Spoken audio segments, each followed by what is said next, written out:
Once again, welcome back to KC's Classes. KC's Classesന്റെ മറ്റൊരു എപ്പിസോഡിലേക്ക് എല്ലാവർക്കും സ്വാഗതം. This is Kiran CS. Sreenarayana open university MCOM first semester exams March 9 start ചെയ്യാൻ പോവാണ്. നമ്മൾ സ്മാർട്ട് സ്റ്റഡി വീഡിയോസ് കണ്ടിന്യൂ ചെയ്യാണ്. ഓൾറെഡി നല്ലൊരു സ്റ്റഡി പ്ലാൻ വീഡിയോ അപ്ലോഡ് ചെയ്തു. അതിനുശേഷം നിങ്ങളുടെ ആദ്യത്തെ എക്സാം ആയിട്ടുള്ള റിസർച്ച് മെത്തഡോളജിയുടെ ഇമ്പോർട്ടൻറ്റ് ക്വസ്റ്റ്യൻസിന്റെ video, then previous year question paper discussion, ഇതൊക്കെ ചെയ്ത് കഴിഞ്ഞിട്ടുള്ളതാണ്. കാണാത്തവരുണ്ടെങ്കിൽ കാണാം. സ്മാർട്ട് സ്റ്റഡിക്ക് വളരെ ഹെൽപ്ഫുൾ ആയിരിക്കും. നെക്സ്റ്റ്, ഏറ്റവും കൂടുതൽ കുട്ടികളുടെ ഭാഗത്ത് വന്നുള്ള റിക്വസ്റ്റ് ആണ് പ്രാക്ടിക്കൽ ടാക്സേഷന്റെ ഇമ്പോർട്ടൻറ്റ് ക്വസ്റ്റ്യൻസിന്റെ വീഡിയോ ആദ്യം തന്നെ ചെയ്യാൻ.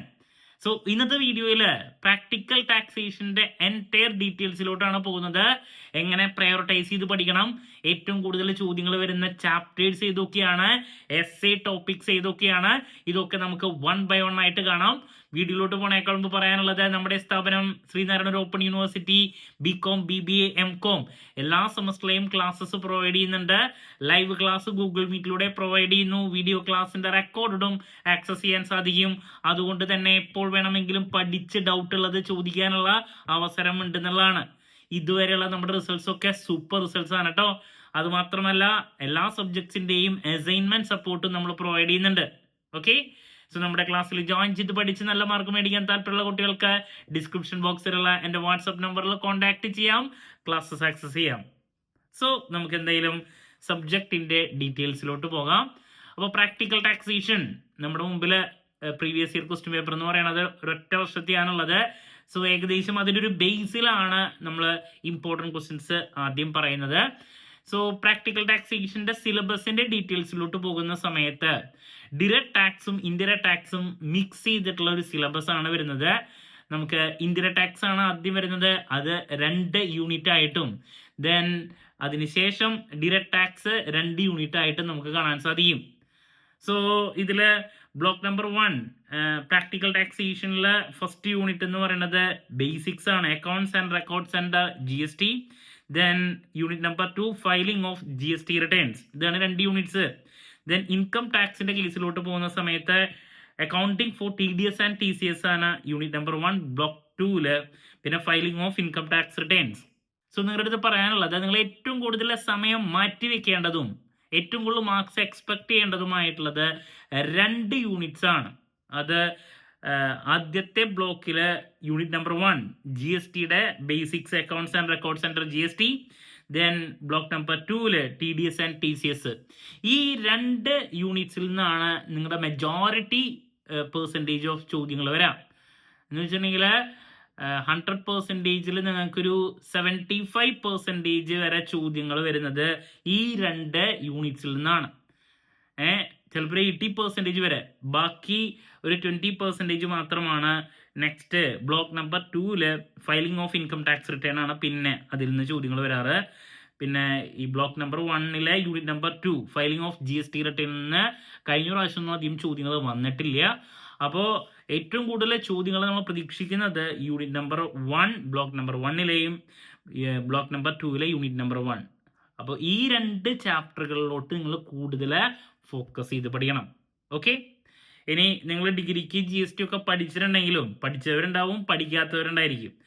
അപ്പോൾ ഡിറക്റ്റ് ടാക്സിലേക്ക് നിങ്ങൾക്ക് ഫോക്കസ് ചെയ്യാൻ നോക്കുകയാണെങ്കിൽ കുറച്ചും കൂടി വേഗത്തിൽ പഠിച്ച് അവസാനിപ്പിക്കാൻ സാധിക്കുന്നതാണ്. കാരണം നിങ്ങൾ ഫിഫ്ത്ത് സെമസ്റ്ററിലൊക്കെ പഠിച്ചിട്ടുണ്ടായിരിക്കും. പിന്നെ കുറേ നാൾ ഗ്യാപ്പൊക്കെ കഴിഞ്ഞ് വീണ്ടും പഠിക്കുന്ന കുട്ടികളാണെങ്കിലും ഡിറക്റ്റ് ടാക്സ് പിന്നെ ടച്ച് ഉണ്ടായിരിക്കും എന്ന് ഞാൻ പ്രതീക്ഷിക്കുന്നു. അതില്ലാത്തവരും ഉണ്ടായിരിക്കും. ബട്ട് GSTയുടെ കേസ് എന്ന് പറയുമ്പോൾ പല കുട്ടികൾക്കും ഇതൊരു പുതിയ സബ്ജക്റ്റാണ്. സോ അതുകൊണ്ട് ടൈം എടുത്തിട്ട് ഏറ്റവും കൂടുതൽ പഠിക്കേണ്ടതായിട്ട് വരുന്നത് GST ബേസിക്സ് തന്നെയാണ്. അത് ആദ്യം തന്നെ ഞാൻ പറയുന്നു. സോ GST എന്ന് പറയുന്നത് ഒരു പുതിയ സബ്ജക്റ്റാണ്. അപ്പോൾ പല കുട്ടികളും അതിൻ്റെ ബേസിക്സും കാര്യങ്ങളൊന്നും പഠിച്ചിട്ടില്ല പ്രോപ്പറായിട്ട്. സോ നിങ്ങൾ ഏറ്റവും കൂടുതൽ സമയം മാറ്റി വെക്കേണ്ടത് GST പഠിക്കാൻ വേണ്ടിയിട്ട് തന്നെയാണ്. അതിൽ നിന്ന് ഒരുപാട് ചോദ്യങ്ങൾ വരാറുണ്ട്. ഓക്കെ, അപ്പോൾ നമുക്ക് സ്റ്റാർട്ട് ചെയ്യാം. ആദ്യത്തെ യൂണിറ്റ് ചാപ്റ്റർ നമ്പർ 1 ഞാൻ പറഞ്ഞു, accounts and records under GST. 3 പാർട്ടിലും ഒരുപാട് ചോദ്യങ്ങൾ വരുന്ന യൂണിറ്റ് ആണിത്. ഒരു എസ്സേ 5 മാർക്സിന്റെ ചോദ്യങ്ങൾ ടോട്ടൽ 10 എണ്ണത്തിൽ ഒരു 4 എണ്ണം വരെ ചിലപ്പോൾ ഇതിൽ നിന്ന് തന്നെ വരാറുണ്ട്. അതുമാത്രമല്ല 2 മാർക്സിന്റെ ചോദ്യങ്ങൾ ടോട്ടൽ ഉള്ളതിൽ മെജോറിറ്റി ചോദ്യങ്ങൾ ഇതിൽ നിന്നാണ് വരുന്നത്. ഓക്കെ, അപ്പോൾ അത്രത്തോളം ഇമ്പോർട്ടൻ്റ് ആയിട്ടുള്ള ഒരു മൊഡ്യൂളാണ് അല്ലെങ്കിൽ യൂണിറ്റ് ആണ് ആദ്യത്തെ യൂണിറ്റ്. അപ്പോൾ നമുക്ക് സ്റ്റാർട്ട് ചെയ്യാം. സോ ഇതിൽ ആദ്യം ഇൻഡയറക്റ്റ് ടാക്സ് എന്താണ്, ഡയറക്റ്റ് ടാക്സ് എന്താണെന്നുള്ളത് കാണാം. ഇൻഡയറക്റ്റ് ടാക്സ് എന്താണെന്നുള്ളത് 2 മാർക്കിന്റെ ചോദ്യത്തിൽ കഴിഞ്ഞ പ്രാവശ്യം ചോദിച്ചിട്ടുണ്ടായിരുന്നതാണ്. അപ്പോൾ ഡയറക്റ്റ് ടാക്സ് എന്താണ്, ഇൻഡയറക്റ്റ് ടാക്സ് എന്താണെന്നുള്ളത് നിർബന്ധമായും പഠിക്കുക. ഇൻഡയറക്റ്റ് ടാക്സും ഡയറക്റ്റ് ടാക്സും തമ്മിലുള്ള ഡിഫറൻസ് ഉണ്ട്, പഠിച്ചിരിക്കണം. ഇത് ഇൻഡയറക്റ്റ് ടാക്സ് 2 മാർക്സിന് നമ്മൾ കഴിഞ്ഞ പ്രാവശ്യം ചോദിച്ചു എന്ന് പറഞ്ഞു, വീണ്ടും ചോദിക്കാം. ദെൻ GST എന്താണ് 2 മാർക്സിൻ്റെ പഠിച്ചിരിക്കണം. ദെൻ അതിനുശേഷം ഡ്യുവൽ GST മോഡൽ എന്താണ് 2 മാർക്സ് ചോദ്യമാണ്, നിർബന്ധമായും പഠിക്കണം. ദെൻ ഫീച്ചേഴ്സ് ഓഫ് GST നമുക്ക് 5 മാർക്സിന്റെ ചോദ്യത്തിലോ അതല്ലെങ്കിൽ SAക്കോ ഒക്കെ ആയിട്ട് നമുക്ക് പ്രതീക്ഷിക്കാം. GSTയുടെ ഫീച്ചേഴ്സ് ഒരു കാരണവശാലും സ്കിപ്പ് ചെയ്യരുത്. ദെൻ പിന്നെ നെക്സ്റ്റ് എന്താണ് GST, different types of GST. കഴിഞ്ഞ പ്രാവശ്യത്തെ ക്വസ്റ്റ്യൻ പേപ്പറിൽ SA ചോദ്യമായിരുന്നു, അതുകൊണ്ട് തന്നെ നമുക്ക് വീണ്ടും പ്രതീക്ഷിക്കാം. അതുകൊണ്ട് ഒരു കാരണവശാലും സ്കിപ്പ് ചെയ്യാൻ പാടില്ല. എന്താണ് GST, different types of GST, IGST, SGST, CGST, UTGST. ഇത് സെപ്പറേറ്റ് 2 മാർക്സിന്റെ ചോദ്യമായിട്ടും ചോദിക്കാം. അപ്പോൾ വളരെ ഇമ്പോർട്ടൻ്റ് ആയിട്ടുള്ള ഒരു ടോപ്പിക്കാണ്. കഴിഞ്ഞ പ്രാവശ്യത്തെ ക്വസ്റ്റ്യൻ പേപ്പറിൽ SA ആയിരുന്നു, ഇപ്രാവശ്യം വീണ്ടും ഇടും എന്നുള്ളത് നമുക്ക് കണ്ടു കാണാം. അപ്പോൾ എന്തായാലും നിർബന്ധമായും പഠിച്ചു വയ്ക്കുക കേട്ടോ. SA ക്വസ്റ്റ്യൻ ആയിരുന്നു ഇത് കേട്ടോ, different types of GST. Then next നമുക്ക് സപ്ലൈനെ പറ്റിയിട്ടാണ് പഠിക്കാനുള്ളത്. അപ്പോൾ സപ്ലൈ എന്താണെന്നുള്ളത് എന്തായാലും കൺസെപ്റ്റ് അറിഞ്ഞിരിക്കണം. കൺസെപ്റ്റ് ഓഫ് സപ്ലൈ 2 മാർക്സിനെ ചോദിക്കാം. ദെൻ കോമ്പോസിറ്റ് സപ്ലൈ എന്താണ്, മിക്സഡ് സപ്ലൈ എന്താണ്, 2 മാർക്സ് ക്വസ്റ്റ്യൻ ആണ്, നിർബന്ധമായും പഠിച്ചിരിക്കണം. കോമ്പോസിറ്റ് സപ്ലൈ എന്താണ്, മിക്സഡ് സപ്ലൈ എന്താണ്. ദെൻ കഴിഞ്ഞ പ്രാവശ്യം സീറോ റേറ്റഡ് സപ്ലൈ എന്താണെന്നുള്ളത് 2 മാർക്കിന്റെ ചോദ്യത്തിൽ ചോദിച്ചിട്ടുണ്ടായിരുന്നു. നമുക്ക് വീണ്ടും എക്സ്പെക്ട് ചെയ്യാം പലതരത്തിലുള്ള ഈ കൺസെപ്റ്റിൽ ഏതെങ്കിലും ഒരെണ്ണം. ഇപ്പൊ ഇൻട്രാ സ്റ്റേറ്റ് സപ്ലൈ എന്താണ്, ഇന്റർ സ്റ്റേറ്റ് സപ്ലൈ എന്താണ്, exempt supply, zero rate supply. ഇത്ര ചോദ്യങ്ങളിൽ ഏതെങ്കിലും ഒരെണ്ണം 2 മാർക്കിന്റെ നമ്മൾ എന്തായാലും പ്രതീക്ഷിക്കുന്നുണ്ട്. ഐ റിപ്പീറ്റ്, എക്സംപ്റ്റഡ് സപ്ലൈ എന്താണ്, സീറോ റേറ്റഡ് സപ്ലൈ എന്താണ്, അത് മാത്രമല്ല ഇന്റർ സ്റ്റേറ്റ് സപ്ലൈ എന്താണ്, ഇൻട്രാ സ്റ്റേറ്റ് സപ്ലൈ എന്താണ്. ഈ 4 ടോപ്പിക്കുകൾ പഠിച്ചു വെക്കണം നിർബന്ധമായും. അതിൽ ഏതെങ്കിലും ഒരെണ്ണം 2 മാർക്കിന്റെ ചോദ്യമായിട്ട് പ്രതീക്ഷിക്കുക കേട്ടോ. ദെൻ ശരിക്കും പറഞ്ഞാൽ നെക്സ്റ്റ് വരുന്നത് time of supply, value supply കൺസെപ്റ്റുകളാണ്. നോക്കി വയ്ക്കാം, കഴിഞ്ഞ പ്രാവശ്യം ചോദിച്ചിട്ടുണ്ടായിരുന്നില്ല, അതുകൊണ്ട് ചിലപ്പോൾ ഇപ്രാവശ്യം വേണമെങ്കിൽ ചോദിക്കാം. ശരിക്കും ഇത് വലിയൊരു ടോപ്പിക്കാണ്, ബട്ട് നിങ്ങളുടെ സിലബസിൽ നിങ്ങൾക്ക് ഡീറ്റെയിൽ ആയിട്ട് പഠിക്കാനില്ല, കൺസെപ്റ്റ് നോക്കാമെന്ന് മാത്രം. Okay, then next accounts and records and period of retention of accounts, അതാണ് ടോപ്പിക്ക്. അതിലോട്ട് പോകുന്ന സമയത്ത് നിങ്ങൾ നിർബന്ധമായും പഠിച്ചു വയ്ക്കേണ്ട കാര്യങ്ങൾ. അല്ല, ആദ്യം ടാക്സ് ഇൻവോയ്സ് എന്താണെന്നുള്ളത് 2 മാർക്കിൻ്റെ ചോദിക്കാം. അതുപോലെ തന്നെ important contents of tax invoice നോക്കി വയ്ക്കുക കേട്ടോ. 2 മാർക്സോ അതല്ലെങ്കിൽ 5 മാർക്സോ ആയിട്ട് എക്സ്പെക്ട് ചെയ്യാം. ദെൻ അതിനുശേഷം ഡെബിറ്റ് നോട്ട് എന്താണ്, ക്രെഡിറ്റ് നോട്ട് എന്താണ്, കൺസെപ്റ്റ് നോക്കാം. കഴിഞ്ഞ പ്രാവശ്യം ചോദിച്ചിട്ടില്ല. കഴിഞ്ഞ പ്രാവശ്യം ഏറ്റവും കൂടുതൽ ചോദിച്ചിട്ടുണ്ടായിരുന്നത് ഇ-വേ ബില്ലാണ്. ഇ-വേ ബിൽ ഫോം അല്ലെങ്കിൽ ഇലക്ട്രോണിക് വേ ഓഫ് ബിൽ എന്താണ്. 2 5 മാർക്സ് ചോദ്യങ്ങൾ ഈ സെയിം ടോപ്പിക്കിൽ നിന്ന് തന്നെ ചോദിച്ചിട്ടുണ്ടായിരുന്നു. 10 മാർക്കിന്റെ ചോദ്യങ്ങൾ കഴിഞ്ഞ പ്രാവശ്യം ചോദിച്ചിട്ടുണ്ടായിരുന്നതാണ് ഇതിൽ നിന്ന്. അപ്പോൾ എന്താണ് ഇ-വേ ബിൽ, നിർബന്ധമായും പഠിച്ചിരിക്കണം, നമുക്ക് വീണ്ടും പ്രതീക്ഷിക്കാം. പിന്നെ details to be furnished in the form GST EWB 01, ഇതാണ് കഴിഞ്ഞ പ്രാവശ്യം ചോദിച്ചിട്ടുണ്ടായിരുന്ന ക്വസ്റ്റ്യൻ. അപ്പോൾ ഇ-വേ ബില്ലിൽ നിന്ന് കഴിഞ്ഞ പ്രാവശ്യം ചോദിച്ചിട്ടുണ്ടായിരുന്നത് 2 ചോദ്യങ്ങളാണ്. ഒരെണ്ണം ലിസ്റ്റ് ഔട്ട്, ഒരെണ്ണം ഞാൻ ഈ പറഞ്ഞത് എന്താണ്, list out the details to be furnished in form GST EWB 01. പിന്നെ രണ്ടാമത് ചോദിച്ചത് list out the situations in which e way bill is not necessary. E way bill necessary അല്ലാത്ത സിറ്റുവേഷൻസ് ഏതൊക്കെയാണെന്നുള്ളതാണ് രണ്ടാമത് ചോദിച്ചത്.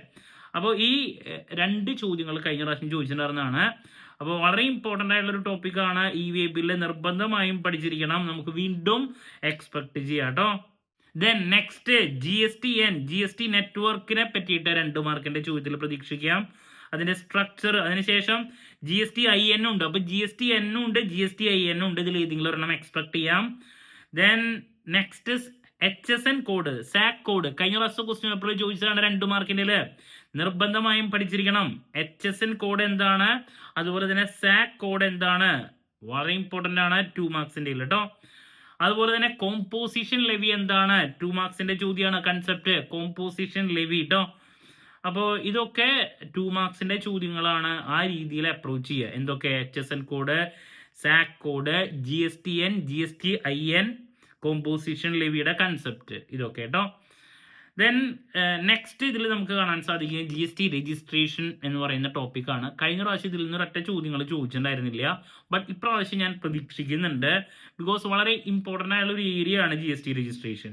അപ്പം എന്താണ് GST registration? Different types of GST registration പഠിച്ചു വയ്ക്കുക കേട്ടോ. ഒരു 5 മാർക്കിൻ്റെ ചോദ്യത്തിലോ ഒക്കെ ആയിട്ട് നമുക്ക് എക്സ്പെക്ട് ചെയ്യാം. എന്താണ് GST രജിസ്ട്രേഷൻ? ഡിഫറെൻറ്റ് ടൈപ്സ് ഒരു 3 നമുക്ക് കാണാൻ സാധിക്കും. Mandatory, voluntary, registration by department. കഴിഞ്ഞ പ്രാവശ്യം ഉണ്ടായിരുന്നില്ല, ബട്ട് ഇപ്രാവശ്യം ഞാൻ പ്രതീക്ഷിക്കുന്നുണ്ട്. പഠിക്കണം. അതുപോലെ തന്നെ 2 മാർക്സിൻ്റെ എക്സ്പെക്ട് ചെയ്യുന്നൊരു ചോദ്യമാണ് different types of ledgers maintain ചെയ്യുന്നത്. ഇലക്ട്രോണിക് ക്യാഷ് ലെഡ്ജർ എന്താണ്? ഇലക്ട്രോണിക് ക്രെഡിറ്റ് ലെഡ്ജർ എന്താണ്? അതുപോലെ തന്നെ ഇലക്ട്രോണിക് ലൈബിലിറ്റി ലെഡ്ജർ എന്താണ്? അപ്പോൾ 2 മാർക്സിൻ്റെ ഇതിൽ ഏതെങ്കിലും ഒരെണ്ണം പ്രതീക്ഷിക്കാം. Different types of ledgers maintain by GST department. ഇതിൽ ഏതെങ്കിലും ഒരെണ്ണം 2 മാർക്സിൻ്റെ. അപ്പോൾ ആ രീതിയിൽ പഠിക്കുക. ദെൻ 2 മാർക്കിൻ്റെയിലോ അതല്ലെങ്കിൽ 5 മാർക്കിൻ്റെയിലോ ഒക്കെ ആയിട്ട് ഏറ്റവും കൂടുതൽ പ്രതീക്ഷിക്കുന്ന വളരെ ഇമ്പോർട്ടൻ്റ് ആയ ഒരു ടോപ്പിക്കാണ് ഇൻപുട്ട് ടാക്സ് ക്രെഡിറ്റ്. GSTയുടെ ബേസ് ആണ്. ITC എന്താണ്? ഒരു കാരണവശാലും സ്കിപ്പ് ചെയ്യരുത് കേട്ടോ, ITC. ദെൻ നെക്സ്റ്റ് TCS എന്താണ്? കഴിഞ്ഞ പ്രാവശ്യം ക്വസ്റ്റ്യൻ പേപ്പറിലെ 2 മാർക്സിൻ്റെ ചോദ്യത്തിൽ വന്നിട്ടുണ്ടായിരുന്ന ഒരു ചോദ്യമാണ്. Tax collected at source. ഒരു കാരണവശാലും സ്കിപ്പ് ചെയ്യരുത് കേട്ടോ. TCSന്റെ കൺസെപ്റ്റ്. അതുപോലെ തന്നെ TDS, ഇത് നമുക്ക് ഇൻകം ടാക്സിലും പഠിക്കാനുണ്ട്. എന്താണ് TCS, എന്താണ് TDS? ഇൻകം ടാക്സിൽ ഡീറ്റെയിൽ ആയിട്ട് പഠിക്കാനുണ്ട് അത് കേട്ടോ. അപ്പോൾ എന്തായാലും പഠിച്ചു വയ്ക്കുക. Then refund of tax concept നോക്കാം. ഇത്രയാണ് നമുക്ക് ഇവിടെ ഈ ഒരു ഫസ്റ്റ് യൂണിറ്റിൽ പഠിക്കാനുള്ളത്. അപ്പോൾ ഈ ഒരു യൂണിറ്റിനൊന്ന് സമ്മറൈസ് ചെയ്യുമ്പോൾ നമുക്ക് essay ആയിട്ട് അഗെയിൻ GSTയുടെ ഫീച്ചേഴ്സ്, GSTയുടെ ടൈപ്സ്, ഇത് തന്നെയാണ് essayക്ക് കൂടുതൽ പ്രതീക്ഷിക്കുന്ന ടോപ്പിക് എന്ന് പറയുന്നത്. പിന്നെ ഞാൻ പറഞ്ഞു 2 മാർക്സിൻ്റെ ചോദ്യത്തിലേക്ക് ഒരുപാട് സ്കോപ്പ് നമുക്ക് ഈ ഒരു ചാപ്റ്ററിൽ നിന്ന് കാണാൻ സാധിക്കും. ഇപ്പോൾ എന്താണ് ഇൻഡയറക്റ്റ് ടാക്സ്, അതുപോലെ തന്നെ GSTയുടെ ഡിഫറെൻറ്റ് ടൈപ്സിൽ ഏതെങ്കിലും ഒരെണ്ണം എടുത്തിട്ട് വേണമെങ്കിൽ സെപ്പറേറ്റ് ചോദിക്കാം. അതുപോലെ തന്നെ ഡ്യുവൽ GST മോഡൽ എന്താണെന്ന് ചോദിക്കാം. GSTN, GSTIN, SAC code, HSN code, composition levy, zero rated supply, intra state, inter state, exempt supply, പിന്നെ ടാക്സബിൾ പേഴ്സൺ ആരാണ് നോക്കി വയ്ക്കണം. കോമ്പോസിഷൻ ലെവി ഞാൻ നോക്കാൻ പറഞ്ഞിട്ടുണ്ടായിരുന്നു. അപ്പോൾ ഇതൊക്കെ 2 മാർക്സ് ആണ് കേട്ടോ. പിന്നെ ഈ പറയുന്ന വേ ബില്ല് വളരെ ഇമ്പോർട്ടൻ്റ് ആണ്. വേ ബില്ലിനെ റിലേറ്റ് ചെയ്തുള്ള ടോപ്പിക്സ്. ടാക്സ് ഇൻവോയ്സ് എന്താണ് നോക്കിയിരിക്കണം. അപ്പോൾ ഇതൊക്കെയാണ് നമ്മൾ ഈ ഒരു ചാപ്റ്ററിൽ. ലാസ്റ്റ് ഞാൻ പറഞ്ഞു TDS എന്താണ്, TCS എന്താണ്, റീഫണ്ട് ഓഫ് ടാക്സ് എന്താണെന്ന് നോക്കുക. അതൊക്കെ 2 മാർക്സ്. അപ്പോൾ ഈ പറഞ്ഞ ചോദ്യങ്ങൾ നമ്മൾ നോക്കി കഴിഞ്ഞിട്ടുണ്ടെങ്കിൽ യൂണിറ്റിലെ മെജോറിറ്റി കാര്യങ്ങളുണ്ട്. ഇത് തന്നെ നമുക്ക് വീണ്ടും പ്രതീക്ഷിക്കാം. ബിക്കോസ് അത്രത്തോളം ഇമ്പോർട്ടൻ്റ് ആയിട്ടുള്ളൊരു യൂണിറ്റാണ് ഈ പറഞ്ഞ ഫസ്റ്റ് യൂണിറ്റ്. നിർബന്ധമായി ഞാൻ ഈ പറഞ്ഞൊക്കെ നോക്കി വയ്ക്കണം കേട്ടോ. അപ്പോൾ 3 പാർട്ടിലും ശരിക്കും ഈ ചാപ്റ്റർ പഠിച്ചാൽ തന്നെ നിങ്ങൾ പാസ്സായി. essay ഒരെണ്ണം ഉണ്ടാവും, 2 മാർക്സിൻ്റെ ചിലപ്പോൾ ഒരു 4-5 ഉണ്ടാവും. അതുപോലെ തന്നെ 5 മാർക്കിൻ്റെ ഒരു 4 ഉണ്ടായിരിക്കും. നമുക്ക് പാസ് മാർക്കിനേക്കാൾ കൂടുതൽ ഇവിടെ നിന്ന് കിട്ടുന്നുള്ളതാണ്. അത്രത്തോളം ഇമ്പോർട്ടൻസ് ഉണ്ട്. Okay, moving to next chapter, unit number 2, filing of GST returns ആണ്. ആക്ച്വലി കഴിഞ്ഞ പ്രാവശ്യം ഇതിൽ നിന്ന് കാര്യമായിട്ടുള്ള ചോദ്യങ്ങളൊന്നും വന്നിട്ടുണ്ടായിരുന്നില്ല. ബട്ട് നമ്മൾ പഠിച്ചു വയ്ക്കണം. ലാസ്റ്റ് ശരിക്കും പറഞ്ഞാൽ നോക്കിയാൽ മതി. നിങ്ങൾ ഇത് കഴിഞ്ഞാൽ നിങ്ങൾ ശരിക്കും ഡയറക്റ്റ് ടാക്സിലേക്ക് കടക്കണം കേട്ടോ. ഇത് അവസാനം നോക്കിയാൽ മതി. ഇതിൽ GST റിട്ടേൺസ് എന്താണെന്നുള്ളതാണ് ഒരു ടോപ്പിക്. അതുപോലെ തന്നെ കണ്ടന്റ്സ് ഓഫ് GSTR 1, പിന്നെ ഡെബിറ്റ് നോട്ട്, ക്രെഡിറ്റ് നോട്ട്, ഇങ്ങനത്തെ കുറച്ച് കാര്യങ്ങളാണ് വരുന്നത്. 2 മാർക്സിൻ്റെ ഏതെങ്കിലുമൊക്കെയാണ് വരുന്നുണ്ടെങ്കിൽ നമ്മൾ ഇതിൽ നിന്ന് പ്രതീക്ഷിക്കുന്നുള്ളൂ കേട്ടോ. GST റിട്ടേണിൻ്റെ ഫയലിങ്ങിൻ്റെ കുറച്ച് കാര്യങ്ങളൊക്കെയാണ് നമുക്കിതിൽ കാണാൻ സാധിക്കുന്നത്. അതുപോലെ തന്നെ filing of GST returns online, എങ്ങനെയാണ് ഓൺലൈനായിട്ട് GST റിട്ടേൺ ഫയൽ ചെയ്യുക, വേണമെങ്കിൽ അതൊരു ചോദ്യമായിട്ട് ചോദിക്കാം. Filing of GST returns online. കഴിഞ്ഞ പ്രാവശ്യം നമുക്ക് ഡയറക്റ്റ് ടാക്സിലത്തെ ഈ ഫയലിംഗ് ഓഫ് റിട്ടേൺ ആണ് ചോദിച്ചിട്ടുള്ളതെങ്കിൽ വേണമെങ്കിൽ അത് മാറ്റി ഇതൊന്ന് വേണമെങ്കിൽ പിടിക്കാം. അപ്പോൾ പിന്നെ ഇതൊക്കെയാണ് ഇതിലുള്ളത്. അതുപോലെ തന്നെ ലാസ്റ്റ് ITC റിവേഴ്സൽ എന്താണെന്നുള്ളതുണ്ട്. 2 മാർക്കിൻ്റെയിലേക്ക് വേണമെങ്കിൽ ചോദിക്കാം. അപ്പോൾ ഇതിൽ ശരിക്കും പറഞ്ഞാൽ എന്താണ് GST റിട്ടേൺ, അതിൽ ഈ പലതരത്തിലുള്ള ഈ പറയുന്ന GSTR ഉള്ളതിൽ ഏതെങ്കിലും ഒരെണ്ണം വേണമെങ്കിൽ ചോദിക്കാം. അത് മാത്രമല്ല ഇതിൻ്റെ റിട്ടേൺ ഫയൽ ചെയ്യുന്ന കാര്യം, ആ പ്രൊസീജിയർ വളരെ എളുപ്പമാണ്, അത് വേണമെങ്കിൽ ചോദിക്കാം. അത്രയാണ് നമുക്ക് എക്സ്പെക്ട് ചെയ്യണ്ടോ ഇതിൽ നിന്ന് കേട്ടോ. Moving to next module, block number 2 unit number 1 ഏറ്റവും ഇമ്പോർട്ടൻ്റ് ആയിട്ടുള്ള മറ്റൊരു ടോപ്പിക്കാണ് accounting for income tax. So അതിൽ TDS and TCS unit number 1 ഇതിൽ നിന്നാണ് പിന്നെ ഏറ്റവും കൂടുതൽ ചോദ്യങ്ങൾ നമ്മൾ പ്രതീക്ഷിക്കുന്നത് കേട്ടോ. സോ ഇതിൽ ആദ്യം നമുക്ക് ഇൻകം ടാക്സിൻ്റെ ബേസിക്സ് കാണാൻ സാധിക്കും. അതിൽ ഇൻഡിവിജ്വൽസിൻ്റെ കാര്യങ്ങൾ, പാർട്ട്ണർഷിപ്പ്, കമ്പനി, ഓരോന്നിൻ്റെയും അസസ്മെൻറ്റിനെ പറ്റിയിട്ട് സമ്മപ്പ് ചെയ്ത് പറഞ്ഞിരിക്കുന്ന ടോപ്പിക്കാണ് കാണാൻ സാധിക്കുക. ബട്ട് കഴിഞ്ഞ പ്രാവശ്യം അതിൽ നിന്നൊന്നും ചോദിച്ചിട്ടില്ല. ബട്ട് ഞാൻ അതിൽ നിന്ന് 2 മാർക്സിൻ്റെ ഒരെണ്ണം പ്രതീക്ഷിക്കുന്നത് ഓൾട്ടർനേറ്റീവ് മിനിമം ടാക്സ് AMT എന്താണെന്നുള്ള കൺസെപ്റ്റ് 2 മാർക്സിൻ്റെ പ്രതീക്ഷിക്കുന്നുണ്ട്. കഴിഞ്ഞ പ്രാവശ്യം ഇതിൽ നിന്ന് ഒറ്റ ചോദ്യം ചോദിച്ചിട്ടില്ല കേട്ടോ, ആദ്യത്തെ ഈ പറയുന്ന കാര്യങ്ങൾ. അതിനുശേഷം നിങ്ങൾ TCS മുതലാണ് മെയിനായിട്ട് ഫോക്കസ് ചെയ്യേണ്ടത്. കഴിഞ്ഞ പ്രാവശ്യം അതിൽ നിന്നാണ് ചോദ്യങ്ങൾ വന്നിട്ടില്ല. TCS tax collected at source under income tax. എന്താണ് TCS? നിർബന്ധമായും പഠിച്ചിരിക്കണം. ഞാൻ പറഞ്ഞു 2 മാർക്സിന് റിപ്പീറ്റ് ആണ്. അതുപോലെ തന്നെ നെക്സ്റ്റ് അതിൻ്റെ ക്ലാസിഫിക്കേഷൻ ഉണ്ട്, sellers and buyers for TCS നോക്കി വയ്ക്കാം. ദെൻ അതിനുശേഷം നമ്മൾ TDSൻ്റെ ഏരിയാസിലേക്കാണ് കൂടുതൽ ഫോക്കസ് പിന്നെ പോകേണ്ടത്. TCSൻ്റെ കൺസെപ്റ്റ് നോക്കിയതിന് ശേഷം എന്താണ് TDS, ദെൻ ഒബ്ജക്റ്റീവ്സ് ഓഫ് എന്താണ് ടാക്സ് ഡിഡക്റ്റഡ് അറ്റ് സോഴ്സ്. നമുക്ക് 5 മാർക്കിൻ്റെ പ്രതീക്ഷിക്കാം. നിർബന്ധമായും പഠിച്ചിരിക്കണം. TDSനെ റിലേറ്റ് ചെയ്തിട്ടുള്ളൊരു പ്രോബ്ലം 5 മാർക്കിൻ്റെ വരാറുണ്ട്. കഴിഞ്ഞ പ്രാവശ്യം വന്നിട്ടുണ്ടായിരുന്നു. സോ 5 മാർക്കിൻ്റെ TDSനെ റിലേറ്റ് ചെയ്തിട്ടുള്ളൊരു പ്രോബ്ലം നമുക്ക് പ്രതീക്ഷിക്കാം. ദെൻ അതിനുശേഷം അഡ്വാൻസ് പേയ്മെൻറ്റ് ഓഫ് ടാക്സ് ആണ്. അഡ്വാൻസ് ടാക്സ് എന്താണെന്നുള്ളതാണ്. അതിനെ റിലേറ്റ് ചെയ്തിട്ടുള്ളൊരു ചോദ്യമാണ് എസ്സേക്ക് നമ്മൾ പ്രതീക്ഷിക്കുന്നത്. 4 ചോദ്യങ്ങളിൽ ഒരു എസ്സേ അഡ്വാൻസ് പേയ്മെൻറ്റ് ഓഫ് ടാക്സിനെ റിലേറ്റ് ചെയ്തിട്ടുള്ള ഒന്നാണ്. അപ്പോൾ 4 എണ്ണത്തിൽ ഒരു എസ്സേ ക്വസ്റ്റ്യൻ പ്രോബ്ലം ആയിട്ട് അഡ്വാൻസ് ടാക്സ് ലൈബിലിറ്റി കണ്ടുപിടിക്കാൻ വേണ്ടിയുള്ള ഒരെണ്ണമാണ് വരാറ്. നിർബന്ധമായും പഠിച്ചു വയ്ക്കുക.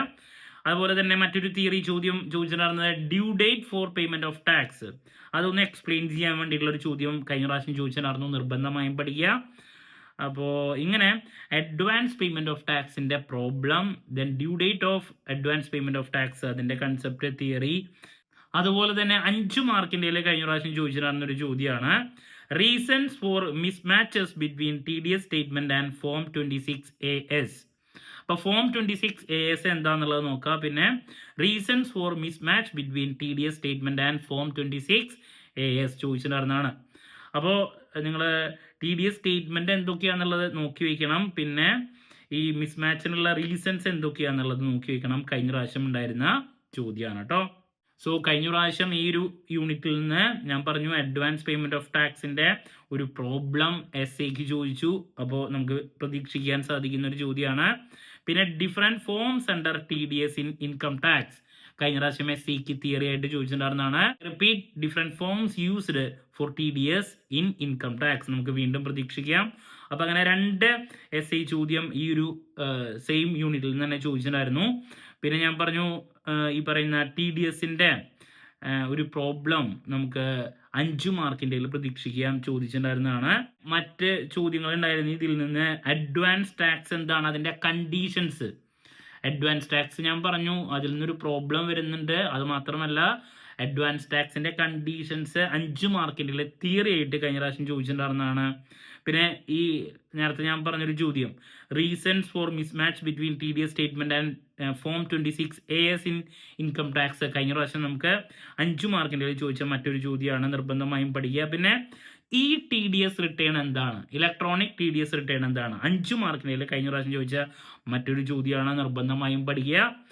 അപ്പോൾ കണ്ടോ, ഇതിൽ നിന്ന് ഈ പറഞ്ഞ ചോദ്യങ്ങളൊക്കെ പ്രതീക്ഷിക്കുന്നുണ്ട് നമ്മൾ വീണ്ടും ഈ TDS റിട്ടേൺ. പിന്നെ മറ്റൊരു ചോദ്യം ഡ്യൂ ഡേറ്റ് ഞാൻ പറഞ്ഞില്ലേ, explain a note on the due date for payment of advance tax, അതും ചോദിച്ചതാണ്. അപ്പോൾ ഈ ഒരു ചാപ്റ്ററിൽ തന്നെ നോക്കി എത്ര ചോദ്യങ്ങളാണ് വന്നിട്ടുള്ളത്. എസ്സേ 2 ചോദ്യങ്ങൾ വന്നിട്ടുണ്ടായിരുന്നു. അഡ്വാൻസ് പേയ്മെൻറ്റ് ടാക്സിൻ്റെ പ്രോബ്ലം, പിന്നെ TDSൻ്റെ ഡിഫറെൻറ്റ് ഫോംസ് ചോദിച്ചിട്ടുള്ള ഒരു ചോദ്യം. പിന്നെ 5 മാർക്കിൻ്റെ അഡ്വാൻസ് ടാക്സ് എന്താണ്, അതിൻ്റെ കണ്ടീഷൻസ്, ഡിഫറൻസ് അല്ലെങ്കിൽ മിസ്മാച്ചിന് വരാനുള്ള കാരണങ്ങൾ, അതൊരു ചോദ്യം. പിന്നെ ഈ പറഞ്ഞ ഈ TDS റിട്ടേൺ എന്താണ്, അതുപോലെ തന്നെ ഈ due dates four payment of advance tax എന്താണ്. അപ്പോൾ 4-5 മാർക്കിൻ്റെ ചോദ്യങ്ങൾ ഇതിൽ നിന്ന് തന്നെ വന്നു എന്നുള്ളതാണ്. എസ്സേ 2 എണ്ണം ചോദിച്ചു, 4 എണ്ണം അല്ല 5 എണ്ണം. അപ്പോൾ അത്രത്തോളം ഇമ്പോർട്ടൻസ് ഉള്ളൊരു യൂണിറ്റാണ് ഇത്. അതിൽ മെയിനായിട്ട് ഫോക്കസ് പോകേണ്ടത് TDS അതുപോലെ തന്നെ അഡ്വാൻസ് ടാക്സിനെ റിലേറ്റ് ചെയ്തുള്ള കാര്യങ്ങളാണ്. ഓക്കെ, സോ ദാറ്റ്സ് അബൌട്ട് നമ്മുടെ ആ ഒരു യൂണിറ്റിൻ്റെ details. Moving to last topic, filing of income tax return.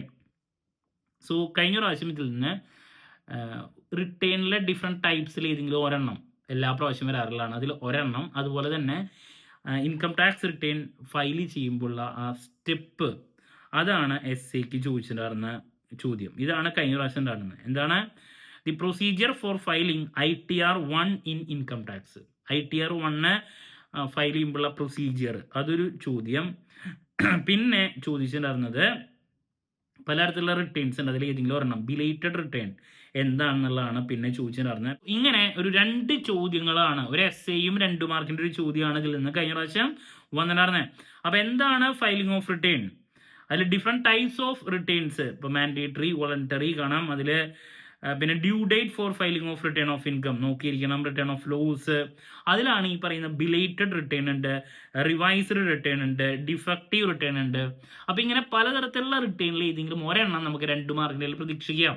അപ്പോൾ കഴിഞ്ഞ പ്രാവശ്യം ബിലേറ്റഡ് ആണ് ചോദിച്ചാൽ ഇപ്രാവശ്യം വേണമെങ്കിൽ ഒന്ന് മാറ്റി വേറെ ഏതെങ്കിലും ഒരെണ്ണം ചോദിക്കാം, ഡിഫക്റ്റീവോ റിവൈസ്ഡോ ചോദിക്കാം. അപ്പോൾ നിർബന്ധമായും അത് പഠിച്ചിരിക്കണം.